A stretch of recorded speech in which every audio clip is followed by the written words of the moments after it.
എൻ്റെ കുട്ടികളൊക്കെ ചില സമയത്ത് ഈ ഷോപ്പിങ്ങിന് കൊണ്ടുപോകുമ്പോഴുണ്ടല്ലോ, ഇവർ ചിലപ്പോൾ വാശിയെടുക്കും. അവർ ഉദ്ദേശിച്ച സാധനം നമ്മൾ വാങ്ങിച്ചു കൊടുത്തില്ലെങ്കിൽ ചില സമയത്ത് അവർ വാശിയെടുക്കും. നമുക്കൊരു ബഡ്ജറ്റ് ഉണ്ടാവുമല്ലോ, അതിന് ഉള്ളിൽ പുറത്ത് പോയി കഴിഞ്ഞാൽ ഞാൻ വാങ്ങിച്ചു കൊടുക്കത്തില്ല. അപ്പം ബൗണ്ടറീസ് നമ്മൾ സെറ്റ് ചെയ്തിട്ടുണ്ട്. അപ്പം ഇവർ ആ സമയത്ത് ചിലപ്പോൾ നല്ല പെർഫോമൻസ് ആയിരിക്കും അവിടെ എവിടെയായാലും. അപ്പോൾ ചില സമയങ്ങളിൽ എൻ്റെ മൂഡൊക്കെ നല്ലതാണെങ്കിൽ ഞാൻ ചിലപ്പോൾ ഈ ഒരു 5 അടി 7 ഇഞ്ച് പൊക്കമുണ്ട്. അപ്പം ഞാൻ എന്ത് ചെയ്യും, ഇവരുടെ ലെവലിലോട്ട്, ഇവർ 4-3 വയസ്സുള്ള കുട്ടികളാണ്. അപ്പോൾ ഇവരുടെ ലെവലിലോട്ട് നമ്മൾ നിലത്തങ്ങ് മുട്ടുകുത്തി ഇരിക്കുകയോ ചെയ്യും. എന്നിട്ട് ഇവരെ കെട്ടിപ്പിടിക്കും. ആ സമയം നമ്മളൊരു ലെക്ചർ കൊടുത്ത് ഇവർക്ക് അത് സ്വീകരിക്കാനുള്ള മനസ്സൊന്നും ഉണ്ടാകില്ല. കാരണം അവർ ഉദ്ദേശിച്ച കാര്യം നടക്കാത്തൊരു സംഭവമാണ്. അപ്പം ഇത് തന്നെയാണ് ശരിക്കും പറഞ്ഞാൽ വിശുദ്ധ കുർബാനയിലും നടക്കുന്നത്. നമ്മുടെ ലെവലിലോട്ട് ഇറങ്ങി വരുന്ന ഒരു ഈശോ.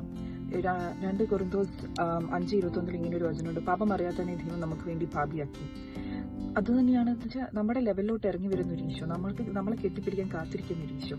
ആ ഈശോനെ നിങ്ങൾ സ്വീകരിക്കാൻ മടിക്കരുത്.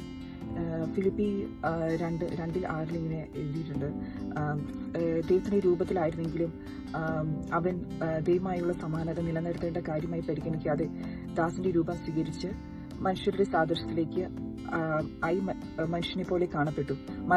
കുരിശു മരണം വരെ അവൻ തന്നെ താഴ്ത്തി.